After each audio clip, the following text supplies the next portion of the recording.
बिस्मिल्लाहिर्रहमानिर्रहीम। डॉक्टर कौसर अब्बास शाह बात कर रहा हूँ, कंसल्टेंट अनस्थिसिया सऊदी अरब से। आज ये वीडियो हम बना रहे हैं Prometric exams for Saudi Arabia, उसके लिए। तो पहले जैसे आपको इन्फॉर्मेशन दी थी, डॉक्यूमेंट्स जो रिक्वायर्ड होते हैं सऊदी अरब जॉब्स के लिए, और आज मैं आप लोगों को प्रोमेट्रिक एग्ज़ाम्स के लिए बताना चाह रहा था। तो उसमें ये होता है कि आप जब अपने डॉक्यूमेंट्स ममारिस प्लस पे अकाउंट बना के वहाँ अपलोड करते हैं फॉर क्लासिफिकेशंस, तो जो रेजिडेंट और जीपी लेवल के लोग हैं वो अपनी एमबीबीएस का डाटा फ्लो और उसका अपना जो एक्सपीरियंस है उस वो अपलोड करते हैं, और फिर वो डॉक्यूमेंट्स आपके असेस करते हैं और आपको प्रोमेट्रिक की तरफ रेफ़र करते हैं। तो जीपी के लिए सऊदी लाइसेंस एग्ज़ाम की एक जनरल बुक मिलती है पाकिस्तान से भी, मेरे ख्याल में आप अगर किसी बुक स्टोर से पता करें तो वहाँ मिल जाएगी। तो उससे आप तैयारी करके वहाँ एग्ज़ाम जीपी का दे सकते हैं। तो जो रेजिडेंट लेवल पे एग्ज़ाम देते हैं तो वो जो स्पेसिफिक रेजिडेंसी में होते हैं उसी के एमसीक्यूज़ आते हैं। तो अपने जो आपकी स्पेशलिटी है उसकी जो एमसीक्यूज़ की बुक्स पढ़ के तो आप वो एमसीक्यूज़ का प्रोमेट्रिक का एग्ज़ाम दे सकते हैं। तो इसके अलावा जो एमसीपीएस होते हैं, एमएस और जो एफसीपीएस हैं, तो जैसे आपको पहले बताया, एमएस और एफसीपीएस वाले सीनियर रजिस्ट्रार के लिए क्लासीफाई करते हैं, और एमसीपीएस वाले जो ना वो रजिस्ट्रार लेवल के लिए क्लासीफाई करते हैं जब वो वहाँ पे अपलोड करते हैं। तो उसके बाद वो आपको प्रोमेट्रिक के लिए रेफ़र करते हैं।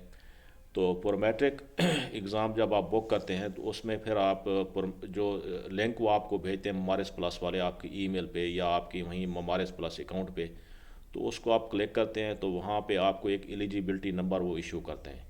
वो उस एलिजिबिलिटी नंबर के साथ आप प्रोमेट्रिक पे जाते हैं और अपनी स्पेशलिटी का एग्ज़ाम बुक करते हैं। अपने जिस सिटी में आप जैसे पाकिस्तान से बुक कर रहे हैं तो पाकिस्तान में इस्लामाबाद में है प्रोमेट्रिक का, लाहौर में एफसी कॉलेज में है, और इसी तरह कराची में। तो जो बिग सिटी हैं तो उनकी फिर आप जो जिस सिटी से होता है उसकी लोकेशन आप डालते हैं तो वो उसकी लोकेशन आ जाती है उस सेंटर की, और उनकी डेट्स जो ना जो अवेलेबल डेट्स जिनमें वो आपको वो दे सकते हैं आपका एग्ज़ाम, तो वो अवेलेबल डेट्स वहाँ शो होना शुरू हो जाती हैं। ठीक है जी। तो जो डेट्स वो अवेलेबल हो रही होती हैं और उस डेट की फिर टाइमिंग होती है, उस टाइम को आप सेलेक्ट करते हैं। तो उनकी जो फ़ीस है वो आई थिंक पाकिस्तानी 80,000 या 70 to 80,000 जो ना वो रुपीज़ आपको पे करते हैं। तो उसके वो आपका एग्ज़ाम और उसकी डेट और टाइम बुक हो जाता है। उसमें आप अपना जो पासपोर्ट है वो साथ लेके जाते हैं, और या आईडी कार्ड या ड्राइविंग लाइसेंस, इन तीनों में से कोई एक चीज़ जो है ना, बेहतर यही है कि आप पासपोर्ट लेके जाएँ और आईडी कार्ड लेके जाएँ। ठीक है जी। तो वहाँ लेके जाते हैं, वो सारी चीज़ें आपसे चेक करते हैं, पासपोर्ट वगैरह और आपकी जो वहाँ पे प्रोमेट्रिक में आपने एंटर किए होते हैं नंबर वगैरह और एलिजिबिलिटी नंबर। तो एग्ज़ाम जो है ना वो एमसीक्यूज़ का 2 सेशन होते हैं। 100 MCQs का एक सेशन होता है सऊदी अरब के लिए, और 100 MCQs का दूसरा सेशन होता है। एक सेशन 100 MCQs 2 आवर्स में आपने करना होता है, बीच में 10 से 15 मिनट की ब्रेक होती है। वो वहीं पे आप कंप्यूटर ऑनलाइन जो ना ज़ाहिर होता है सारा कंप्यूटर पे।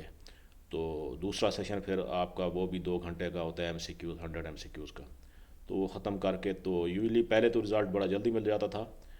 अब यह है कि विद इन 3-4 डेज़ आप अपने ममारिस प्लस पे चेक करते रहते हैं, वहाँ भी अपलोड हो जाते हैं, और आपको प्रोमेट्रिक वाले भी जो आपकी ईमेल होती है वहाँ पे आपको आपका रिज़ल्ट भेज देते हैं। ठीक है जी। वो फिर आप जब अपना ममारिस प्लस पे अपलोड करते हैं अपना, या वो जब अपलोड हो जाता है तो उसकी फिर आप रजिस्ट्रेशन की फ़ीस पे करते हैं।